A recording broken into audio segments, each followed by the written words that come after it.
This is Rotten Glory. I am your host, Ty Gorton. Cheers.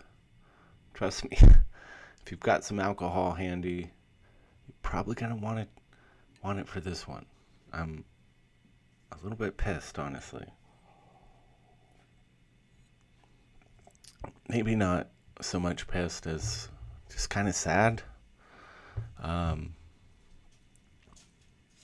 I don't know. You get the feeling that maybe we're living in a time when people just can't seem to grasp that there are just some things that are perfect for that time and place. And it's finite. It's a fragile thing. You know, there's just this window where the right person, the right project, some kind of magic happens. Right? Like, as a prime example, Schwarzenegger, right? You look at late 80s, early 90s, this was the guy. He was the action hero. You can't imagine anybody else fulfilling that. Nobody else could have done it. And it was just perfect for then, that moment, right? And if you happen to be growing up in that time and you got to experience that, it's not like in the moment you were like, wow, this is something really special and it's not going to last. I should really appreciate. No, it just was. And you felt the energy of it and you got to share it with other people.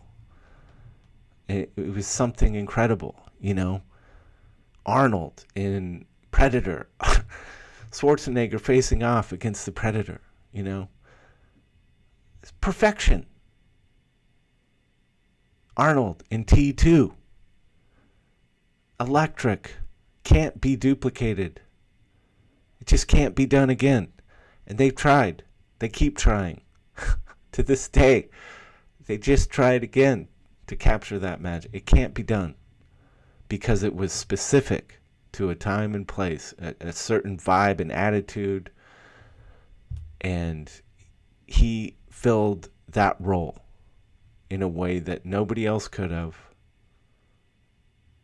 and it can't be repeated. I came across this really fascinating film. I think it came out maybe 4 or 5 years ago. It's called The Congress. And in it, Robin Wright plays an actress who's, she's come to the end of the road for her career. She's not getting the roles anymore, and it's just kind of over. And she has one last opportunity, one last big paycheck, and she decides to take it. And the studio completely digitizes her, the actress, her essence, everything. The physicality, the emotional range, the vocal range, all of it. And once the process is done, she's no longer needed. And in fact, she's forbidden from acting ever again, even on a Broadway stage. Doesn't matter. They own her in perpetuity. They can use her any way they want. The top image is her being digitized. The bottom image is the end result, her starring in some kind of action role. And it can just be sequel after sequel. She never gets older, never complains, it can be used any way they want forever. And this is such a horrible, it struck me when I was watching the film, like, what a horrible thing to do. This is terrible.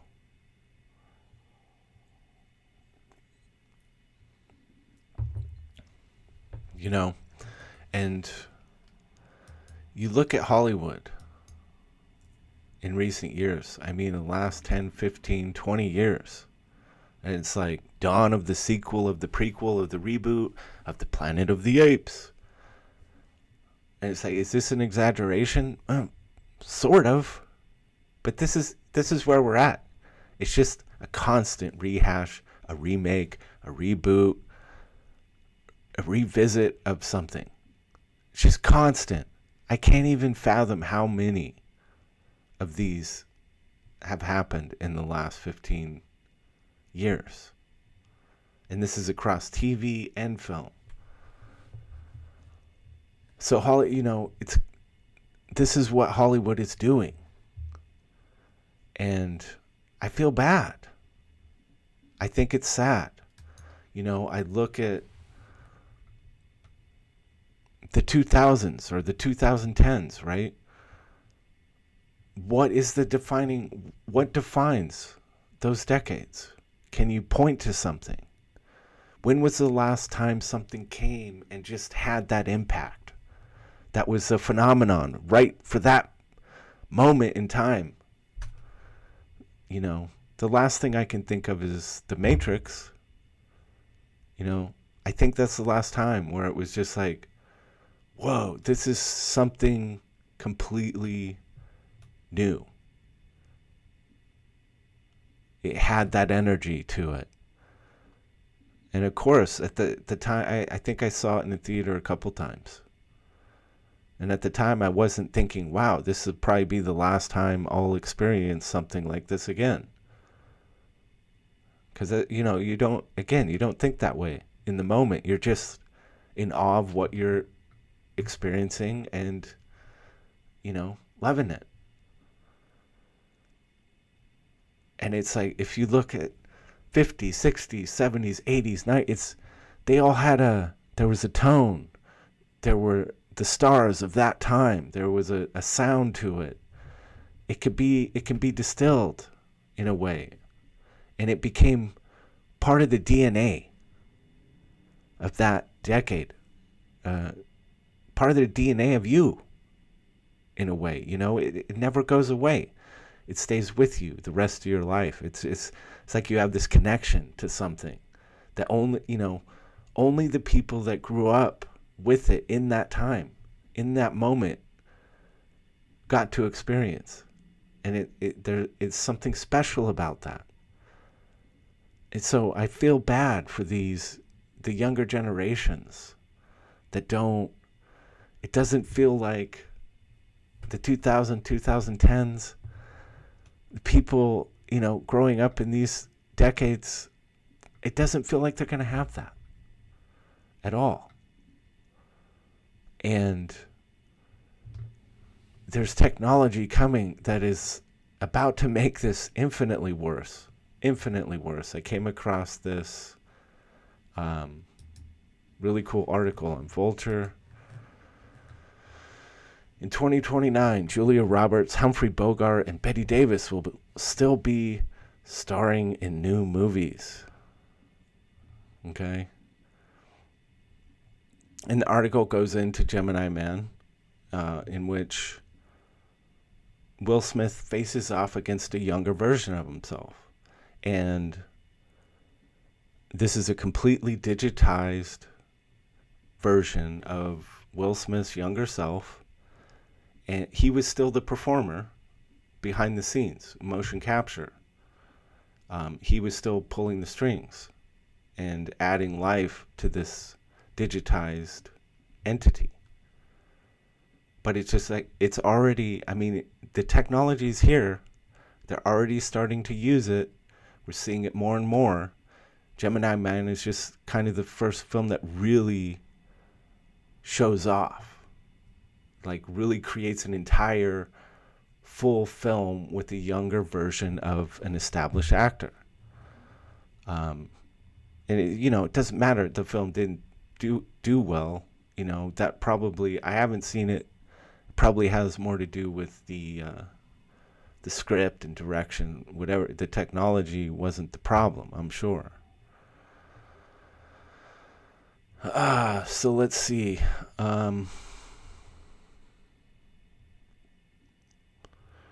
And now Hollywood has an ageless computer-generated copy of one of the most bankable actors in history to use however it wants in sequels to Independence Day and Men in Black, or a reboot of The Fresh Prince of Bel-Air, or any other part of the real Smith is too old or eventually too dead to play. You know, and this technology exists to digitize other stars as well. So the film The Congress was really just showing us what was to come. I mean, it wasn't that far off at the time. Let's see here. If studios can prolong or revive their most valuable franchises with CGI that can bring back the old, dead, or burned out actors who most profitably led them, they will. No doubt about it. Hollywood's going to do it. You know, Hollywood is risk. They don't like taking risk. They want the bankable stars. They want the bankable properties. And more, it's all they do. And a 35-year-old Ford will return to Star Wars and Indiana Jones. Heath Ledger will play the Joker again.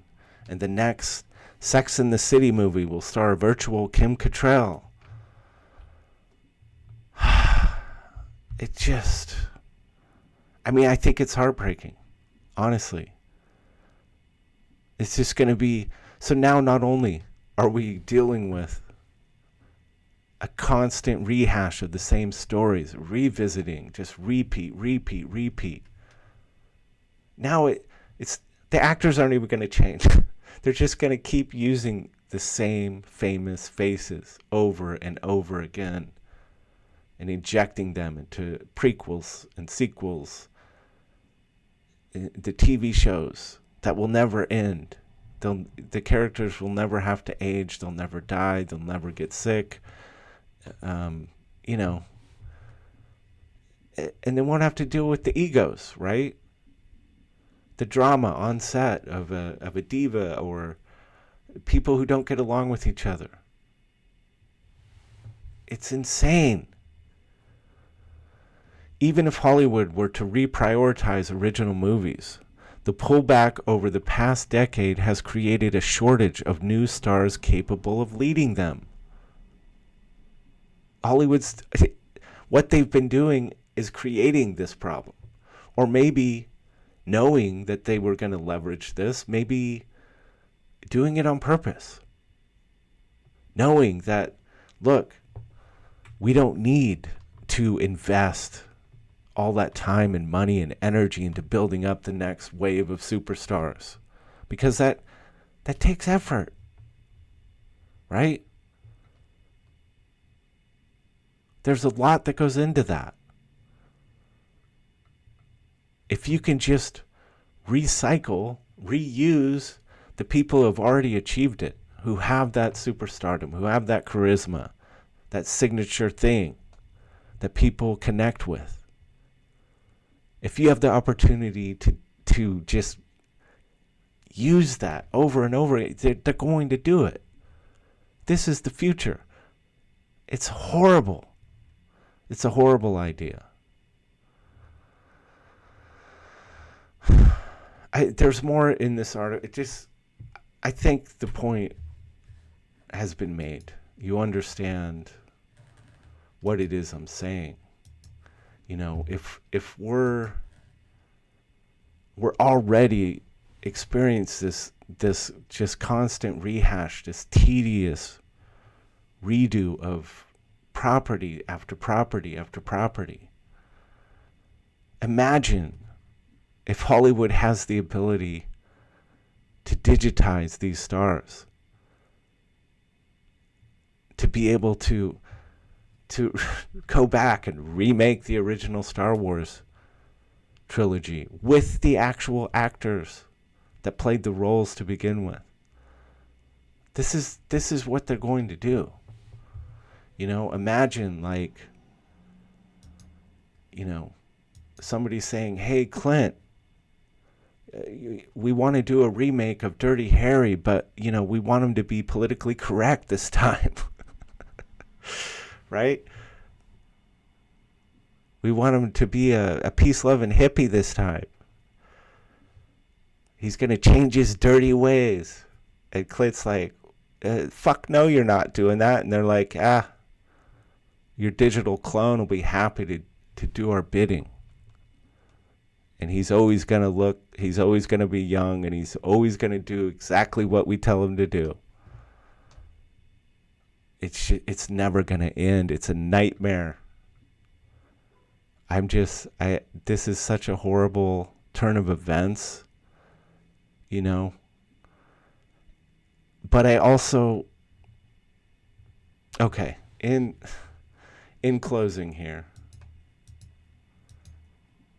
I do think that this could be a blessing in disguise, because as things move this way, as they keep pushing further and further into this constant retread, and they're just going to reuse the superstars even. They're not even going to give people the opportunity to get attached to a new star, or let a new person that's perfect for that time and era to rise up and become special to a new generation.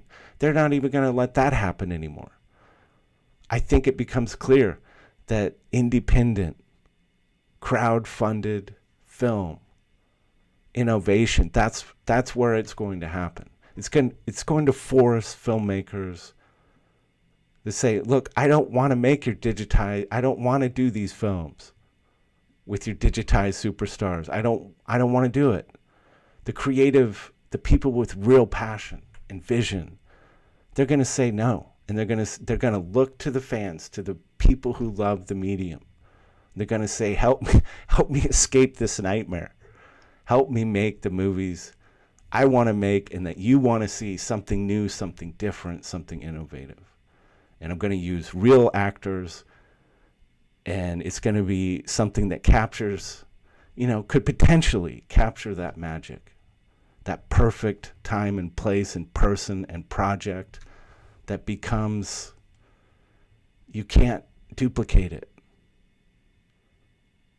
That's where it's at. I think it's going to force the next wave of creators to step outside the Hollywood box and just do it themselves. And we're going to have the opportunity to fund it. I think that's where it's going, folks. If you like the vid, please give it a thumbs up. Subscribe to the channel. Really appreciate it.